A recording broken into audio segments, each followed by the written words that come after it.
So sa UA, why does the executive department insist on including unprogrammed appropriations in its annual NEP, despite serious constitutional issues involved? I think you are aware of the pending petitions before the Supreme Court. There are 4 consolidated petitions po before the Supreme Court questioning the constitutionality of unprogrammed appropriations. So why is it always the mindset of the executive department to include unprogrammed appropriations? Is the core position of the economic managers or the DBCC that unprogrammed appropriations are an absolute necessity? Kailangan po Please ba reply. talaga?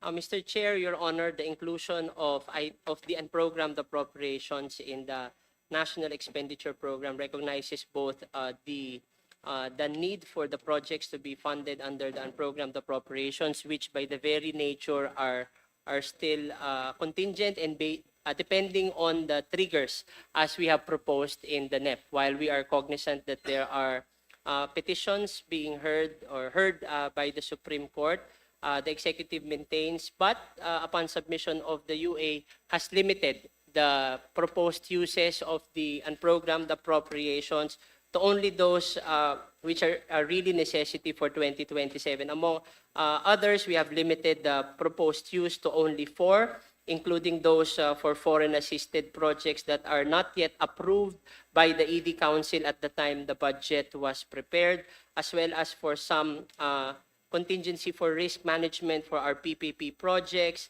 and the partial restoration of the fund balances of the PDIC, Your Honor, Mr. Chair. Yes, this representation does note the fact that comparatively, compared with with the UAs in the previous years, the items now are lesser. It seems that the executive is now more circumspect about the inclusion of unprogrammed appropriations in the NEP. Because, since the 2026 NEP deliberations, this representation has been consistently opposing unprogrammed appropriations. Just to be very clear, hindi ko po sinasabi na bawasan ito, hindi ko rin po sinasabi na i-zero ito. Pero ang pinaka-position ko po is that kailangan ho ay tanggalin ng tuluyan. Pero meron pa rin ho. In the 2027 NEP, we have the 57 billion for restoring the fund balances of the Philippine Deposit Insurance Corporation. We have also the 42.553 billion for support to foreign-assisted projects. Meron din po yung 3.6 billion for the program on risk management. Now, dun po sa restoring the fund balances of the PDIC, hindi ho ba fixed na po ang halaga nito? Alam na po ang purpose, walang tanong, walang haka-haka. So bakit po hindi ito nakalagay sa programmed appropriations na lang? Since nandyan na. Is there any particular reason why you chose to put them in the unpaid, in the unprogrammed appropriations item? Ganon din po sa support to foreign assisted projects. Alin po sa mga proyektong ito ang mga perfected loan agreement na? At ilan po ang inaasahang magiging effective sa loob ng 2027, fiscal year 2027. Kung identified na po ang proyekto, bakit hindi na lang ito ilagay ang funding directly sa budget ng implementing agency? Now, I have really very serious constitutional question about unprogrammed appropriations, foremost of which is an undue delegation of the Congress's power of the purse. And isa pang tanong ko po, bago niyo po sagutin yung mga una kong tanong, paano po ba kung na-enact na po ang 2027 GAA, tapos ipawalang bisa o paliitin ng korte ang UA mechanism, ano po ba ang contingency ng executive para sa budget execution? May nahihanda na po ba ang DBM in coordination with DOF, the alternative funding pathway? Have you thought of that possible scenario? Sir Kim, please reply.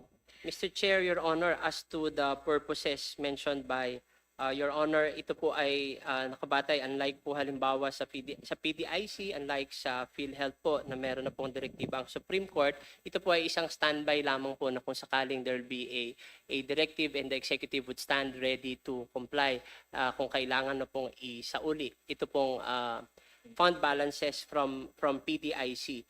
As to the observations of Your Honor on the foreign assisted projects, kung mapapansin po ninyo sa National Expenditure Program at nabanggit po namin kanina, the projects included here are the loan proceeds components of projects that are still under assessment of the ICC, the ED Council, or those pending actual signing of the loan agreement.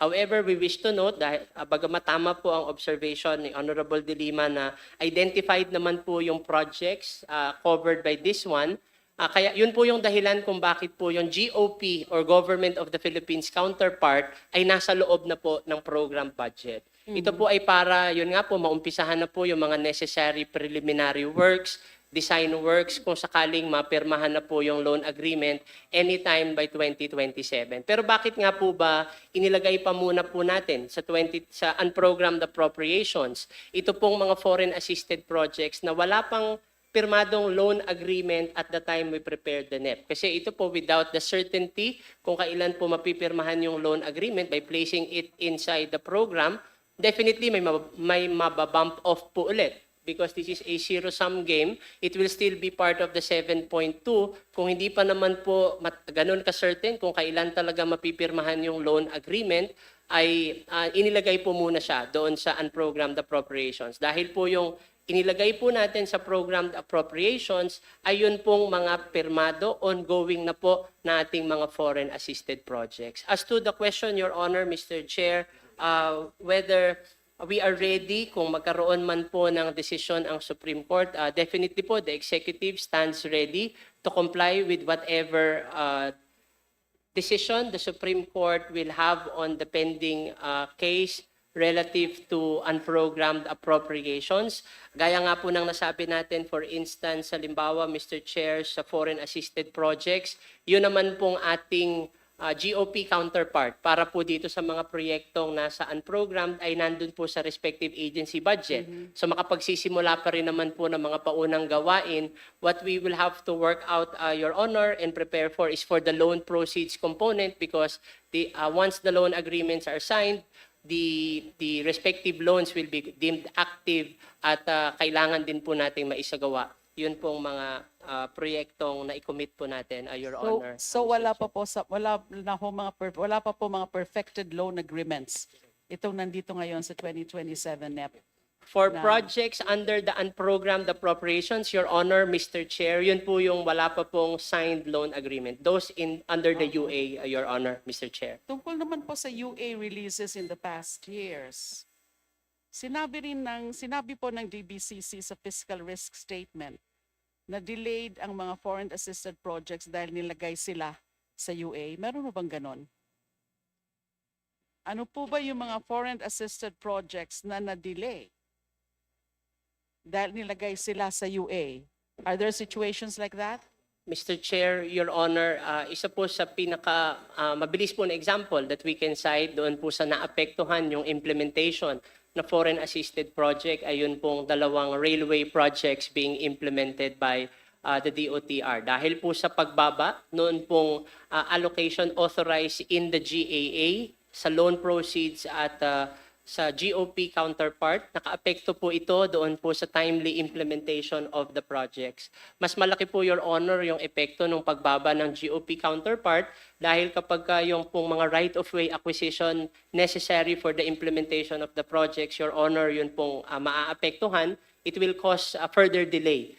Dahil kung hindi po ma-acquire yung right-of-way, hindi po makakapag-umpisa yung construction at makakaapekto po ito sa overall status of the projects, Your Honor. So they remain delayed.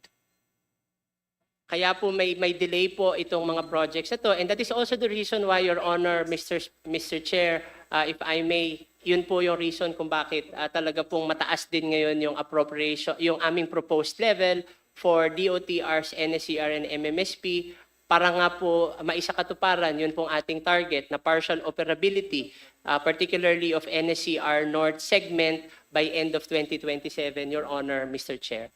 Thank you for that.